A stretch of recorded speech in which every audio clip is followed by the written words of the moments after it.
Good evening, AP Gov students. Once again, this is your review lecture on interest groups. Okay, what are interest groups? An interest group is an organization of people with shared policy goals, okay, who enter the policy process to try to achieve their goals. So they have a shared interest in some policy issue and they want to take action on that. Okay? Now, we've talked about differences between political parties and interest groups, and it's important to remember that the political parties work through the electoral process. In other words, they try to get people elected. That's what they do. That's all they do. Okay, that's enough. Interest groups, however, do whatever they can find to affect policy. Okay, they might lobby, electioneering, those things that we'll talk about in just a second. Also, it might help you to remember that interest groups are policy specialists, usually. Usually the interest group has a particular topic that they're interested in. For example, the NAACP is concerned about race issues. Okay, the Sierra Club is concerned about environmental issues. Whereas a political party would have positions perhaps on all these things. Remember how broad their political platforms are, the political parties, okay? So they take positions on a broad range of issues. Okay, here's just a refresher on the theories of American democracy that you definitely need to know. Okay, first of all is participatory democracy. Remember, we did an FRQ that asked you to take a position on whether this was the approach that the founders wanted to take. Participatory democracy emphasizes broad participation in politics and civil society by citizens at various socioeconomic levels. So basically by individuals all over, okay? Pluralism is basically power in groups, okay? We know based on Federalist 10 that we have a lot of interest groups who compete and counterbalance one another in Madison's view, okay? They try to affect the policy-making process, but the fact that there are so many of them prevents any one of them from taking control. And finally, there's elitism, which is basically the view that the country's run by the wealthy, that they are the ones who have the power to make government policy.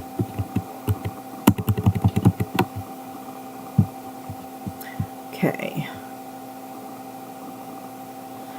Now, let's talk about the interest group strategies. There's lobbying, there's electioneering, there's litigation. Finally, there's appealing to the public / grassroots mobilization. All right. So what about lobbying? Lobbying is basically trying to affect some official decision maker in government. Okay? It could be a member of Congress. It could even be the president. But generally speaking, it's a member of Congress or may be a member of some aspect of the democracy. Okay? But we're going to focus on Congress. All right. How do these people help Congress?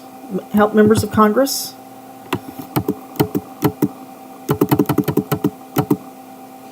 Okay.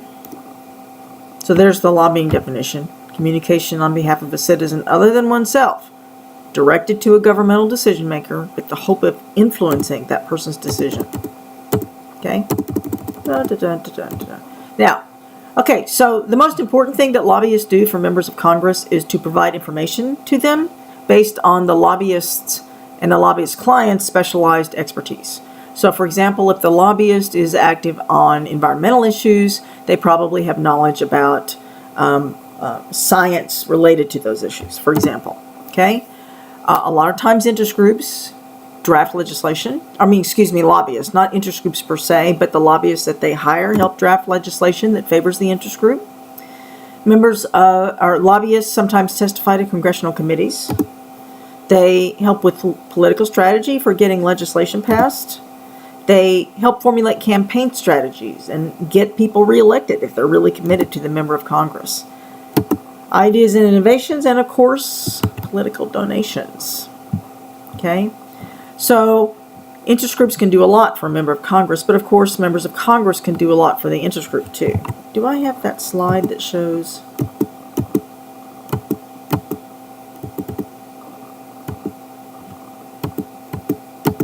Yes, there. Let me just make sure that I can show it to you. Okay, So you see here the iron triangles, which is something that's very important when we talk about interest groups, right? Because interest groups are one component of the three-pronged iron triangle. All right?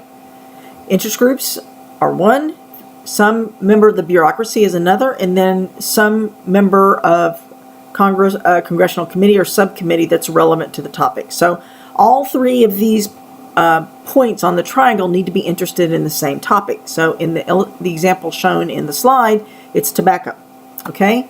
And each one of them does something for the others.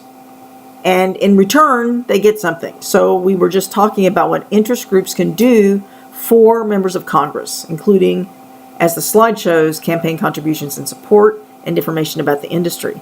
But then those committees are going to do something for those interest groups. Interest groups expect them to pass legislation favoring their own interests, okay? Then, of course, there's the bureaucracy. What do interest groups do for the bureaucracy? They, for one thing, fund them, okay?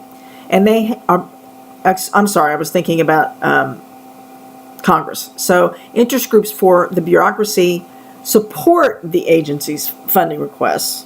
You know, they claim that these are really, really important. And they also provide to the bureaucracy information about the industry, okay?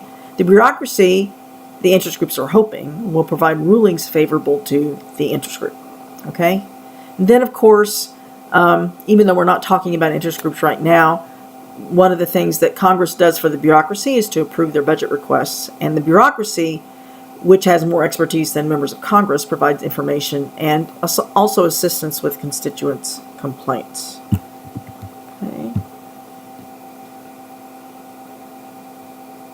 So, which branches are most lobbied? Congress is. Is the judiciary ever lobbied? No. That would violate the rules of ethics. So we don't lobby the judiciary. Okay.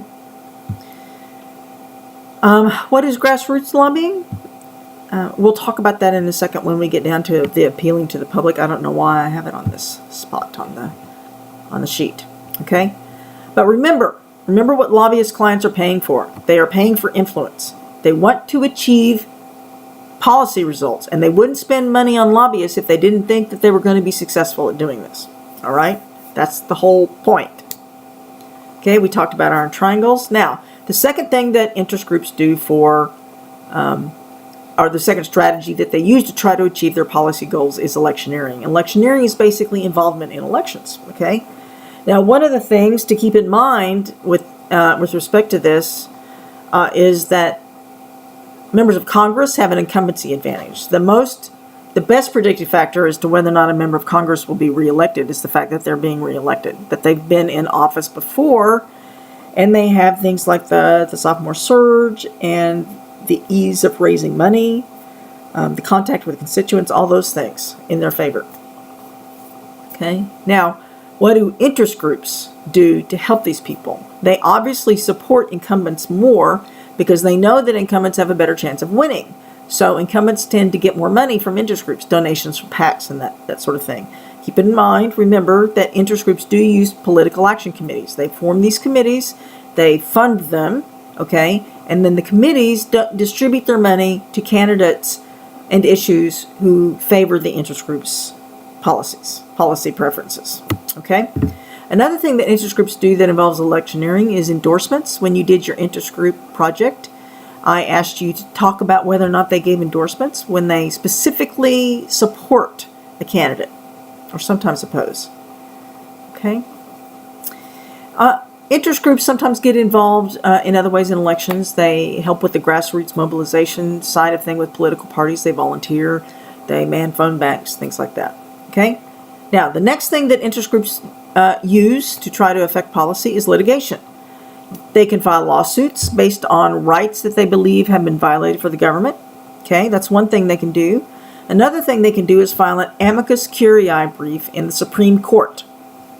Okay, and an amicus curiae brief is a brief submitted by a non-party, somebody who's not in the case before the court, doesn't have a dog in that hunt. Okay, but they do care about the issues, and they think they have something to say to the court that might help the court resolve those issues in their own favor, of course. Okay? Actually, not all amicus briefs are submitted in favor of a position. Sometimes they are actually submitted simply to provide information to the court. Okay? Okay, so obviously by filing amicus briefs, you're trying to affect policy, this time policy in the judiciary. And then finally, you could file a class action lawsuit based on some right that you contend, again, has been violated. But this time you group plaintiffs together. You group people to sue together who have a common condition, who have been harmed in the same way. So, for example, you could file a class action saying that you and other members of your group have been discriminated against by your school. Okay? And you obviously give more heft, more power to the lawsuit when you have a class action. Okay, with a number of plaintiffs rather than just one or maybe two. All right.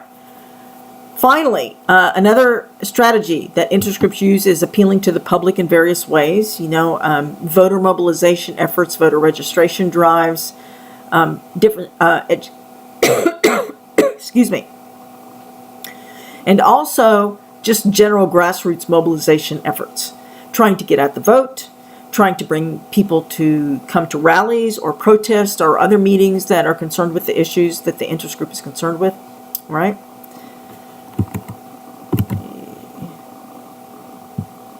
Find myself where I am. Okay, and then there are other things that obviously you can do for grassroots mobilization. You can get people to write letters. You can get people to donate money. Make sure you remember all those different things because you may find them useful. Okay, now, how do we know when, or what factors affect interest group success? Okay? What kinds of things can affect whether or not they're actually successful at influencing the policy goals? Okay? One thing, of course, is the resources available to the interest group. Not all of them have the same resources. If you're a group of wealthy companies and you have an interest group formed for their benefit, then you're going to be funded well. But if you're an interest group representing poor people, you've got more problems with that angle, okay? Also, let me go through here and page down for you. Remember that the free rider problem arises with interest groups, okay? A lot of interest groups, what interest groups provide is basically a collective service. They represent everybody in a particular category. For example, the AARP, it tries to advance the interests of all people who are retired or older, okay? So, there are people, however, who do not join the AARP, who do not contribute their money to the support of the AARP, all right? And those people, nevertheless, gain the benefit of the work that the AARP does on behalf of people like them, okay? That's the free rider problem. Then finally, there is the strategy that interest groups sometimes use, the AARP being a very good example of it, to try to get people to become members of their organization, to pay the money, so to speak, because of benefits, some tangible benefit that they're going to get from the organization. So the AARP arranges for discounts for various things, could be anything, okay? Travel, insurance, that sort of thing. Medicare supplement plans for the older. Now, the other thing we need to talk about in this section is social and protest movements, okay? They are mentioned in the standards that the College Board gives us. There's not very much time spent on them, but let's go over them to make sure you understand what they are, okay? Because they've been more common in American politics in the last few decades. Social movements are purposeful organized groups striving to work toward a common goal to affect society in some way, okay? Social, society, they're just trying to make a change.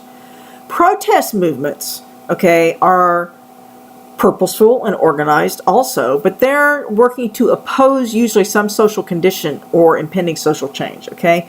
There's a bit more of a, polarization tone to it, okay? And these social movements are things like the suffragettes movement that was trying to get the vote for women, okay? The civil rights movement that was trying to affect change in the treatment of African Americans. The gay rights movement that was trying to affect change for the treatment of gay people. Okay, those are social movements. Some of them are protest movements, like the civil rights movement. And the suffragettes were protesters. Okay, they marched around Washington. Okay?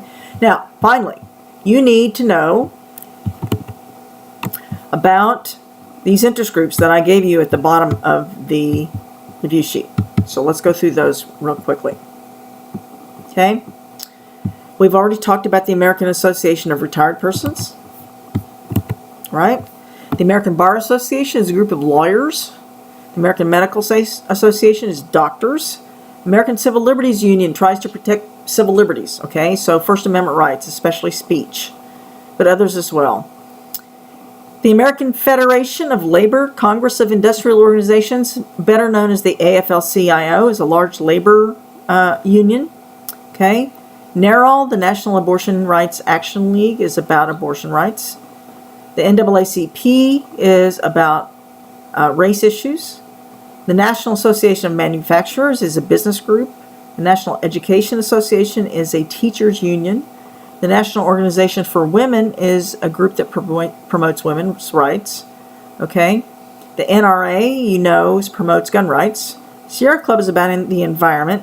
The Veterans of Foreign Wars is for veterans of the wars up through Korea, basically. The Vietnam vets join another organization. And the same thing is true with, I think, with Afghanistan and Iraq. Okay? Finally, the U.S. Chamber of Commerce is an association of businesses. Each town usually has a U.S. Chamber of Commerce to help it promote business in their town. And then there's a National Chamber of Commerce, too, who helps promote that. All right? Now,